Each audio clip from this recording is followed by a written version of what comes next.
Okay, I am recording, so we will get going. Good afternoon, everybody. Welcome to the May education meeting for the Escondido Chamber of Commerce. My name is Chris Cochran, the Marketing and Development Director here at the Chamber. I'd like to welcome everybody. Thanks for joining us today. As if you're joining and wondering why you have my face instead of JR's face, he had another event today. We are just so busy here at the Chamber and he is unable to attend the meeting, but he will be watching the recording. So that's a reminder to everybody that we are recording today. You'll be able to find this link for this meeting on the Chamber's website under the news section in the virtual Zoom library. So without further ado, I'd like to kick everything off for the May education meeting. I'd like to introduce Dr. Luis Rankins-Ibarra with the Escondido Unified School District and Sherehe Hollins with the California Center for the Arts Education Programs.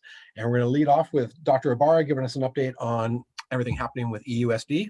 And then we'll do some questions and answers and we'll flow right into Sherehe's presentation on the Center for the Arts. Okay, So thank you both. Thank you, Jay. Thank you, Chris, for that introduction. I do have a few short updates about what's going on with the Escondido Union School District. That's a reminder that we have two school districts in town, and we have the elementary and middle school district, which is EUSD, and then we have the Escondido Union High School District, which is the high school. They have the 9th through 12th grade students. And then, of course, we have the other educational entities that are in town. As far as the Escondido Union School District, we are in that planning stages for our in-person promotions. We're so excited that things are starting to open up. I will remind everyone that our district, K through 8 students, have been in-person learning since September of the fall of this year. So as you're hearing that everything's opening up and school districts are back in person, we have to remind everyone that we've been back in person since October, and we're very proud of that. And our students are doing very well, albeit we are still in our hybrid model, and our elementary students are going to school 4 days a week, AM and PM groups, and then our middle school students are going 2 days a week, full day, 2 days a week, and they have an A-B model, alternating days attending school. So plans are underway for in-person promotions. We were excited that there is now guidance to allow for these end of the year activities. There's still a lot of restrictions we need to go to make sure that there are as safe as possible for all of our attendings and our students, but we are excited to offer that option for our families. And so for 5th and 8th grade promotions, they will be in person. We're also excited to begin to offer our families our robust summer school this year. Typically, we have about 2 to 3 schools participating in our summer program. We've got 10 schools that we will be utilizing to have a summer school experience this year so that we can get a head start into next year's learning. They are going to be camp style, and we're excited to have learning embedded with a lot of enrichment activities. So we also are pleased to announce that we are launching our 24th school, and it's called Limitless Learning Academy, and that will be a blended learning school. We've had a lot of families reach out to us that they actually enjoyed this environment, and so we're maintaining that option for a small segment of our population, and our school is for those families, those students that did very well in the virtual involvement. It'll be blended where the students will have virtual learning on a portion of their day, and they'll be coming to school on another portion of their day. So they'll be built with a lot of flexibility, but we're excited to offer that choice. There's more information on our website. That's eusd.org. And you'll see that the launching of our new school. It will be housed adjacent to the Del Dios Academy of Arts and Sciences Middle School. Speaking of Del Dios, if you have not driven by our school, it's over off Valley Parkway and 9th. You can really see the impact that our bond measure continues to have on our community. So if you drive by the East Valley Parkway across the street from the Target Shopping Center, you'll see our newest building. And that's our STEM building, science, technology, engineering, and math.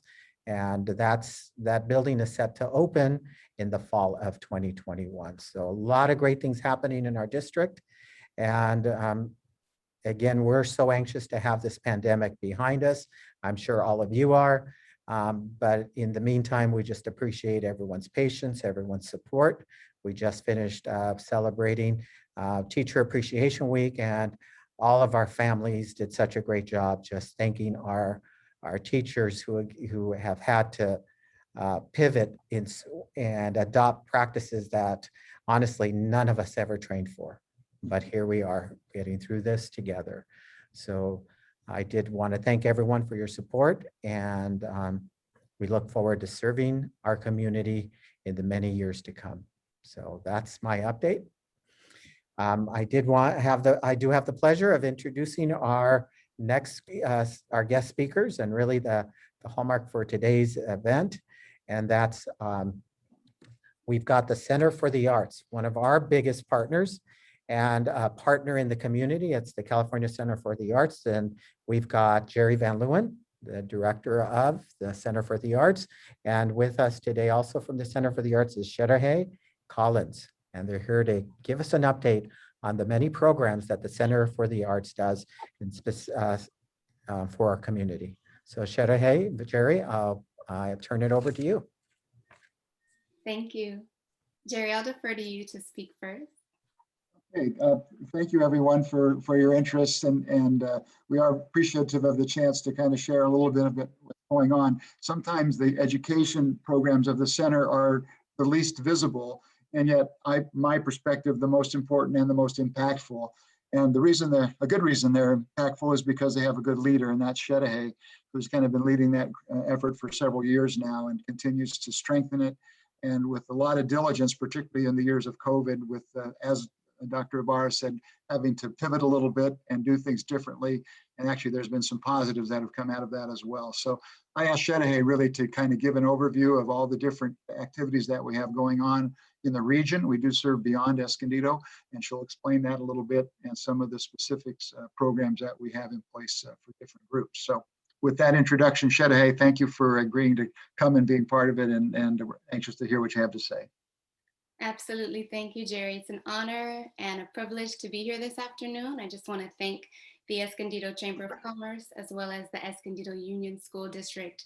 As Jerry mentioned, this is my 6th year at the center.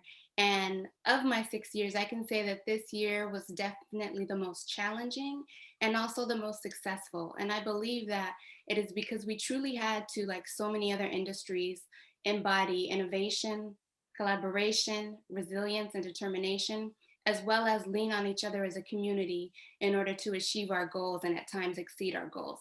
So I will take a moment to share my screen. Can everybody see that okay? Yes, looks good. Okay, great. So I'll move into slideshow view.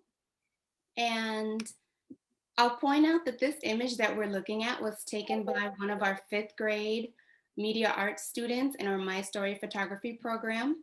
And you'll see some additional work created by students throughout the slideshow. Again, reflecting back on our 2020-2021 season, our Center Stage program is actually our oldest and longest running program at the center for our education department. It is a school show series.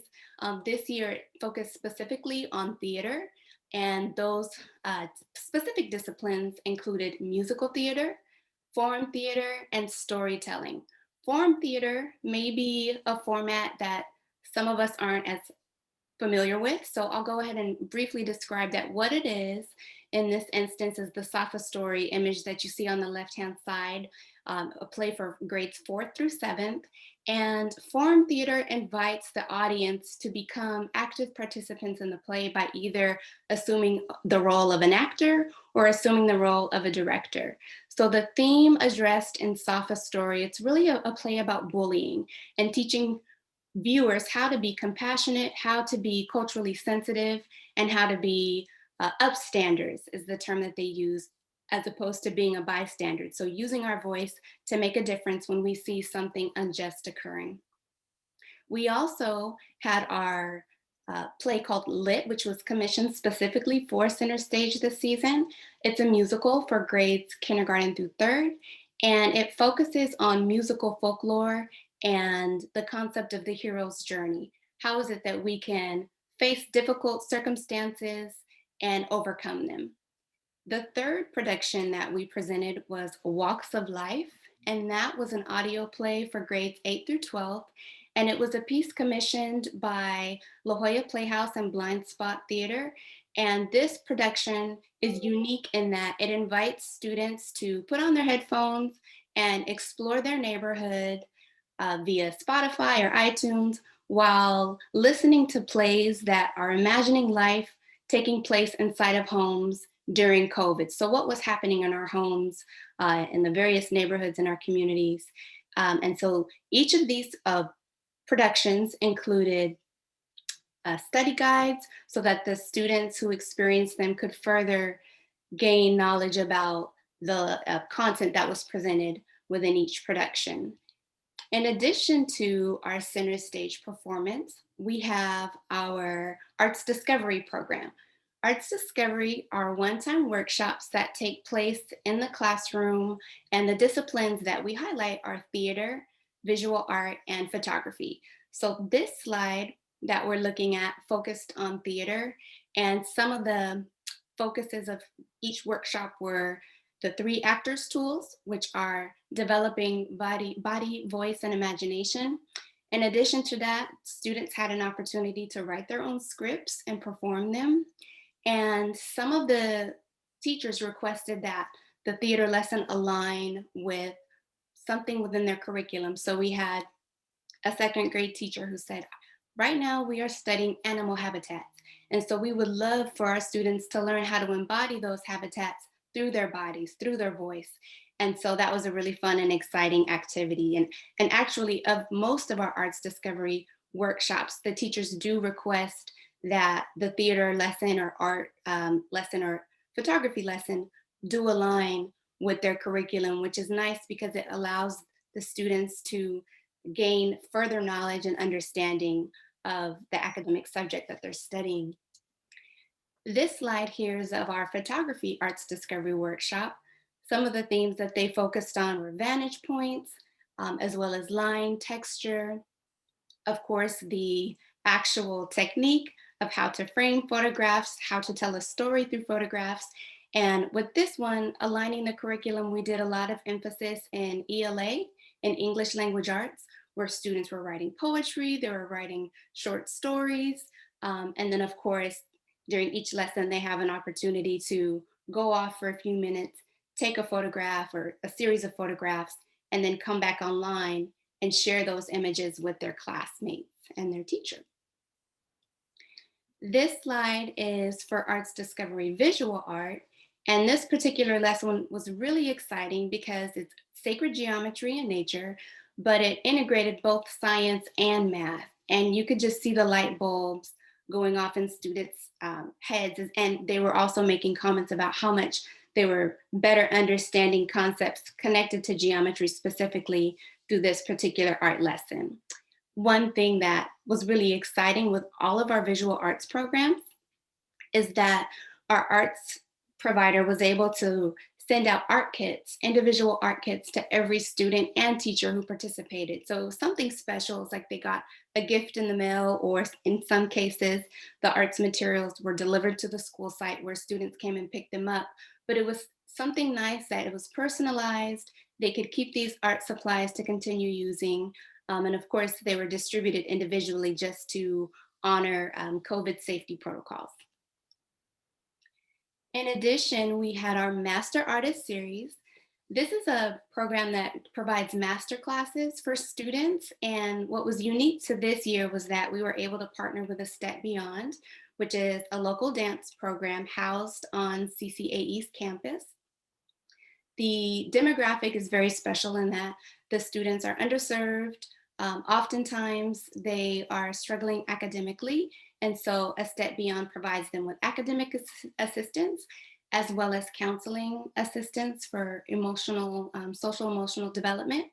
And so the theme of this was, how do we celebrate America's diverse and multicultural heritage through the arts? So on the upper left-hand side, we see storytelling. So we had a Native American storyteller who came and worked with 9 through 10-year-olds.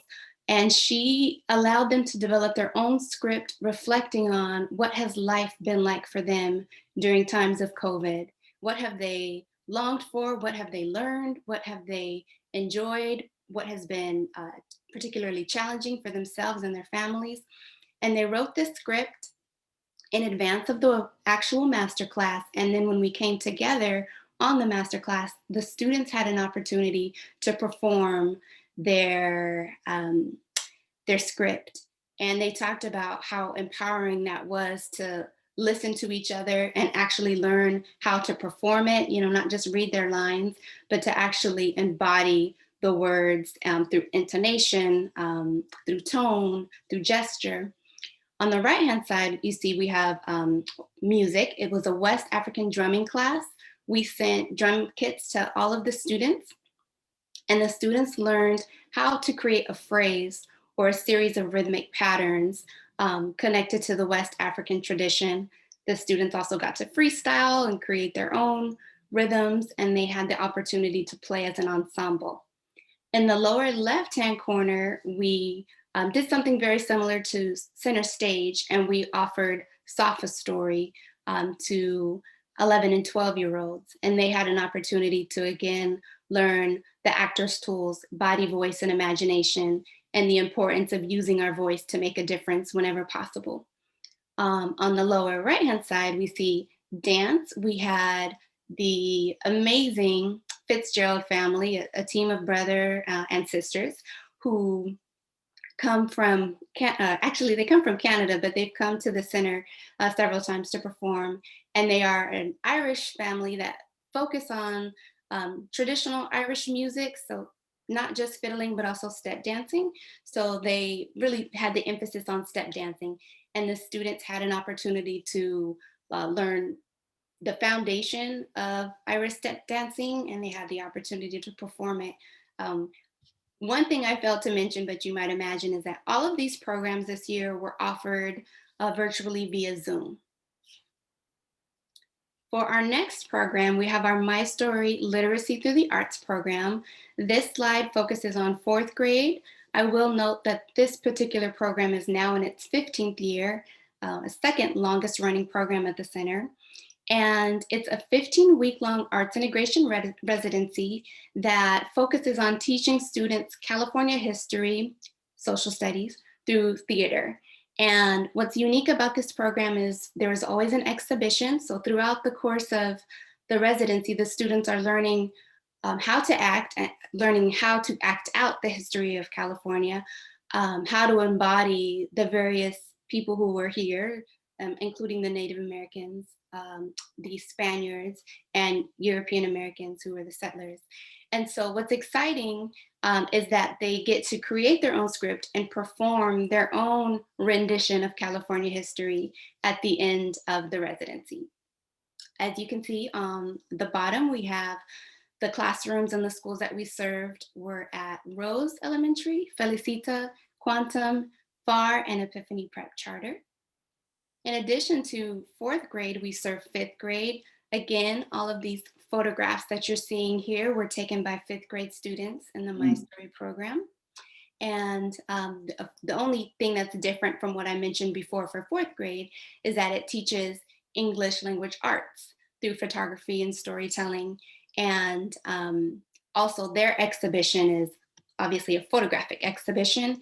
And in times of COVID, this actually happened last year because COVID impacted us at the end of last school year, was that they get to create a website which showcases all of the, or not all of the photography that they took, because they've taken several hundreds of images, but specific pieces that represent each type of theme that was presented each week.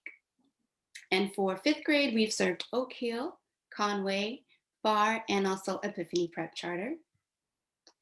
One thing that was also unique to this year was we had a fee-for-service contract with the San Marcos Unified School District. They requested 2 specific programs, the first being an arts integration 16-week-long residency that served every kindergarten through 5th grade student at both Discovery Elementary and Nob Hill. And so this program, they're integrating visual art with math, science, and social studies. And then the second program was our arts video on demand program. And that also served every K through 5th grade student enrolled in the district's full distance learning program, so completely virtual. And they got to study art from around the world. So an example would be they experienced the art history, fine art techniques, as well as certain artists who came from Japan, Australia, Mexico, Spain, parts of Africa. So very inclusive culturally experience for the students. And then also to be able to see how art from around the world connects to each other. We also have our after school program, which is our Taste of the Arts residency. It is a program that serves grades 2nd through 3rd as one cohort and 4th through 5th as a second cohort. And within this, each school site got to experience one discipline, those disciplines being visual art or theater or photography. And we served 14 schools and 9 classrooms. With Escondido Union School District, we served Orange Glen, Conway, Rose, Central, Glenview, Rock Springs, Oak Hill, Bar, Pioneer, and Juniper. And for San Marcos, we served San Marcos Elementary as well as La Mirada and Joliet, in addition to Epiphany Prep. And at each site, because we have 2 different cohorts that we serve, we schedule 2 outstanding student exhibitions where the students really had an opportunity to be proud of the work that they created and talk about their creative process.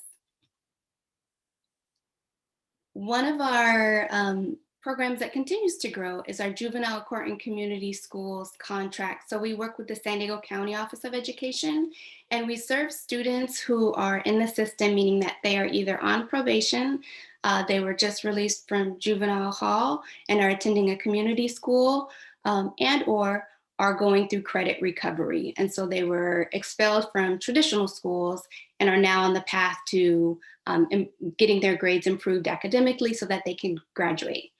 This program is a 24-week-long residency. And again, it is for visual art, theater, and photography. And it serves 7th through 12th grade students at all North Region JCCS sites. So that includes Escondido, San Marcos, and Vista. And in addition to the exhibitions that take place at each site, we also have what's called the Design Jam. It's a part of the San Diego County Office of Education.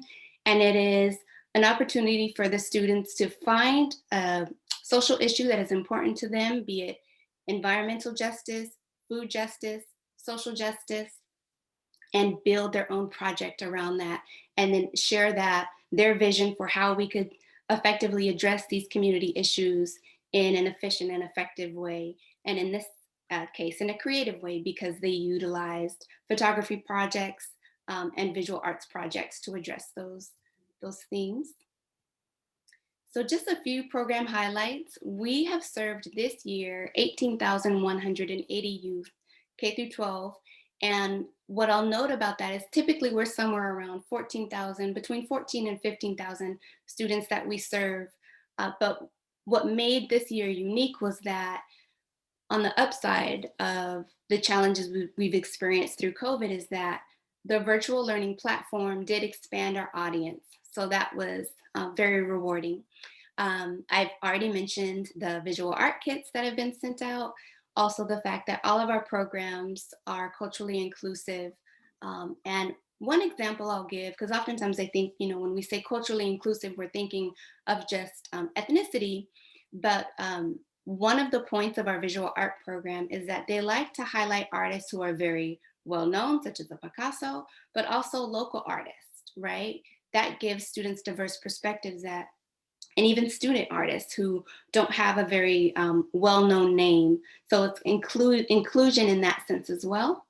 And then I have also mentioned that we do, for all of our residencies, include youth exhibitions. Of course, I have to acknowledge our phenomenal education sponsors who've made all of this work possible. And the funders this year were National Endowment for the Arts, California Arts Council, Masterini Trust, the San Diego Foundation, and the San Marcos Unified School District. And our education partners include Escondido Union School District, San Marcos Unified, Vista Unified, San Diego County Office of Education, and Epiphany Prep Charter School. And lastly, I must acknowledge our phenomenal arts partners who really helped to make our programs so successful. And so all of our arts programs are offered in partnership with 3 local organizations. Art Reach provides visual art, Blind Spot Collective provides theater programming, and Outside the Lens offers our media arts programs. So thank you. And again, it was just an absolute honor to be able to share our programs for this year. Thank you, Sherehe, and thank you, Dr. Ibarra, for both of your presentations. I think there are a couple questions. I know I had a question for you, Luis, regarding that 24th school that you're going to be opening up here soon. Yep. How many students will that serve? I think we're going to be just over 400 students to start off with for next year. It'll be K through 8th and with approximately two classes per grade level. Outstanding. That's great. And you said that will be housed at the Del Dios campus. Yes, it's adjacent there. It'll have its own ingress and egress and entrance. So great. Thank you. You're welcome. Okay, Sherehe, I have a question for you as well. Yeah. First off, it's just so impressive. I can't believe, I know Layla Sackfield put in the chat room about just the impressive things you guys are doing, but nearly 20,000 students. That's pretty phenomenal. That's a tremendous reach, and I think you should be extremely proud of that. That's really, really outstanding. That's when you first said that number, I thought you said 1,800, not 18,000 something. I was like, okay, I was like, oh, that's a fair number. And then I was like, wow, 18,000 plus. That's amazing. One of the things I really thought was really, really neat is the engagement of the arts and the photo programs that you guys are doing. Is there any intention in the future that those programs, the photography and the art that the students are creating would end up in the museum at the center? Yes, so unfortunately, so on the downside of COVID, every year our My Story photography artwork that has been produced for that residency is showcased in the museum during the SMART Festival, which we have in partnership with Escondido Union School District. So our building of the website was just a way of having to, again, pivot and find a way to make it possible. But of course, once we're able to be back on campus, we'll definitely showcase the work inside of the museum. Yes, I'm glad you mentioned the SMART Festival. It's an annual event that we partner with the Center for the Arts, and it's a community event, free to the public, and we showcase all of this amazing art, and our students get to feature it in the museum's art gallery. So it's a wonderful event, and we are hoping to bring that back in full swing next year. Yes. Yeah, that's great to hear. Some people are aware, but some people might not. I sat on the board of trustees at the California Center for the Arts for nearly a decade. And one of the coolest things every time was seeing the kids' art in the museum and speaking to the parents, speaking to the children, and showing, having them understand how important and how cool that is, that they're showing their art in a museum. It's a great opportunity for them. Speaking of art, I'd like to mention that Layla Sackfield mentioned in the chat room, I hope everyone takes the time to go see our newest mural at Conway School, El Norte Parkway. It is beautiful. It is incredible. So I don't know much more about that. However, I would say that's a fantastic idea for people to go and check out. Do you know anything more about that? I'd be happy. Yes, Conway Elementary School it's one of our other specialty schools. They have a focus. They've been working with the EL education. It's formerly known as expeditionary learning. And every year the students go on an expedition. They learn something that's very meaningful and important to them. And As part of the Better World Project, every year they pick a project that will have a great impact in the community. And this mural is just one of those offsprings that came out of the students looking to bring the community together. So it was inspired by the human rights, from the Human Rights Declaration and the Declaration of Human Rights from the United Nations. And so the students were inspired, started pre-COVID, where they went through all the processes of getting a mural approved through our Board of Education.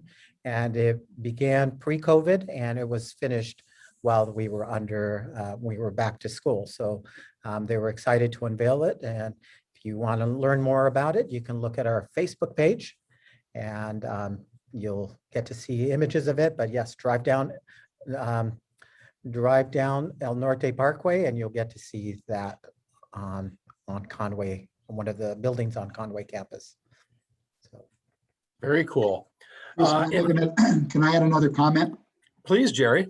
I just want to kind of another little kudos for Sherehe, and you notice that we use partnerships for our delivery of these programs. And so Sherehe really is the entire education department. It's her. There's just nobody else. But we have all these partners, and she was very diligent, particularly in the last spring and summer, to obtain the grants that you saw that she listed from the National Endowment for the Arts, as well as from the California Arts Council. And one of the cool things was those resources really helped those other organizations to survive.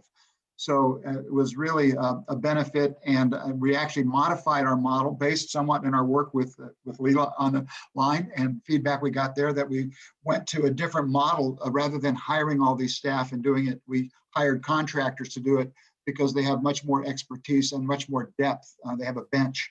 So when we had our own individual artists, teaching artists, and one would get sick, we'd have to cancel the class, and we lost continuity that way.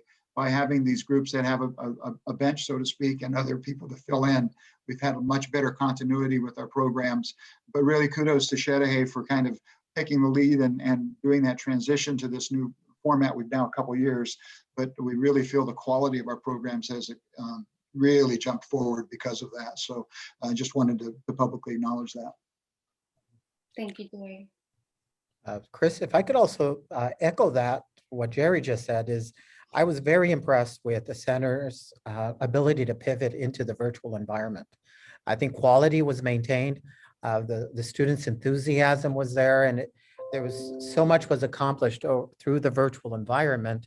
And we didn't skip a beat with our students having access to the visual arts. So My Stories is one of my favorite programs and partnerships with all of you. And that I was just really impressed with the quality of the photographs that our students are taking as young as, 4th grade, but their stories, just that is something to hear and see. So again, I tip my hat off to you, to Jerry and Sherehe, and you guys did an amazing job this year. And we look forward to many more years of our partnership. Thank you. Thank you.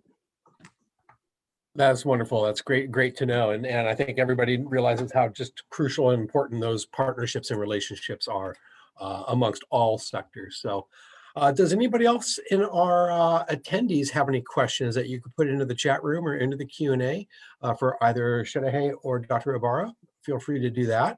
I would just like to remind people that, well, one, this meeting was recorded. It will be on our website if you missed it or would like to share it with anybody.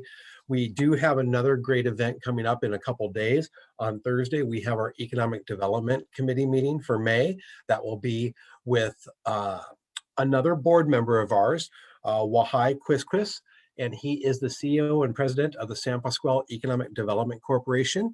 He will be explaining to us what that means, what he is doing with the SPEDC, their relationship with Valley View, and everything that they have going on, as well as a lot about the unique dynamics that exist between local tribes here in our region and the cities that they border and how that works.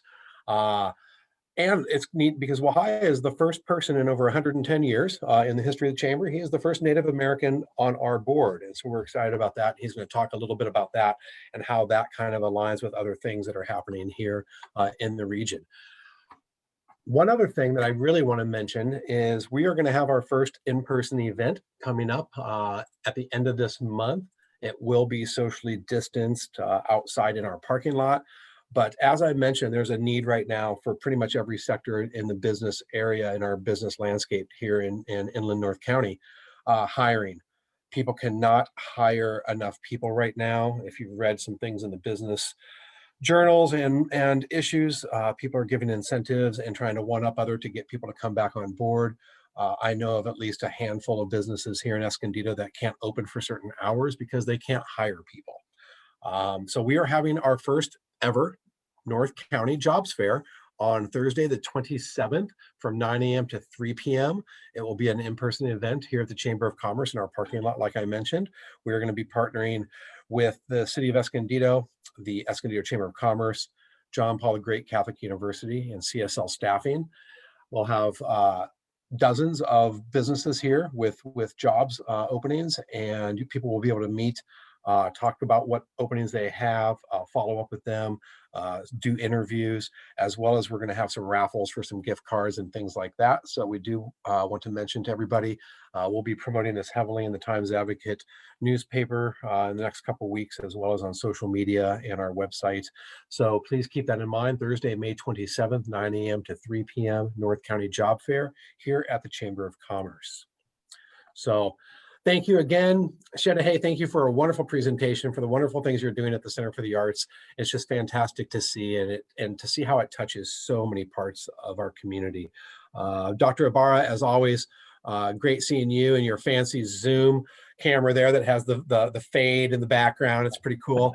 I like that. And Jerry Van Leeuwen, thank you for all you do at the center and your partnership here at the Chamber of Commerce. Thanks for giving us some feedback. All right. Very good. Thank you for the opportunity. Bye. Thanks, Sherry. See ya. Thank you. Better. Right on. Thanks, everyone. Please join us for all of our meetings. Keep an eye on our website for upcoming things. And thank you again for joining us for our May education meeting here at the Escondido Chamber of Commerce. Thanks, everyone. Bye. Thanks.